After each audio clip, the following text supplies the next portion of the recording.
God spoke to Moses, which is said a lot in the Torah, and it makes you wonder if Moses is God's only friend. Or, in this case, if it could have been a pastoral call because Moses' nephews had just died, because they got too close to God, and now we're all wondering if God is only trying to comfort Moses to distract him from the fact that God did the killing. God tells Moses to tell his brother Aaron to not get too close either because now there's a precedent for what could happen. Also, Aaron is not to go behind the curtain, the sacred special curtain, not the curtain in his house, unless he has with him a bull and a ram because God is trying to stock his zoo for free. And just for fun, Aaron has to wear a tunic and a turban and a sash just in case Aladdin auditions break out. And he'd better take a bath too because before he shows up, because one can get smelly wandering around the desert for 40 years. And while we're at it, bring 2 he-goats because there's going to be a petting zoo too. And we'll just blame everything on them, the goats. Yes, this is where that started.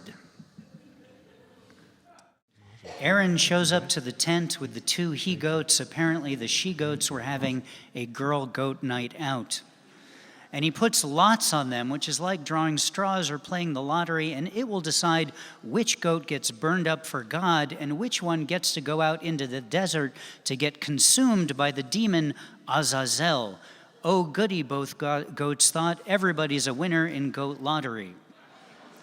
And actually, it doesn't say Azazel, the demon, is going to eat the goat, but what else are you going to do with a goat in the desert? Actually, I don't want to know. Meanwhile, Aaron's bull is about to get offered up to God for Aaron's sins, and I guess there isn't going to be a petting zoo after all, and I'm also learning that I have no way to absolve my sins because as a vegetarian, I would never sacrifice an animal, and I'm wondering if I could be written in the book of life just for spending an inordinate amount of time petting my cats. And now Aaron shall take a pan full of glowing coals and 2 handfuls of incense and bring this behind the curtain. In other words, we're having a private barbecue in Venice Beach, which as far as I know is where all the incense comes from. And the point is to make a lot of smoke so it covers the ark, because we all saw Indiana Jones and we know that you can't see the ark without your face melting off, and you'll want to avoid that. And once again in the Torah, like in so many of your homes, I'm sure, it's blood sprinkling time.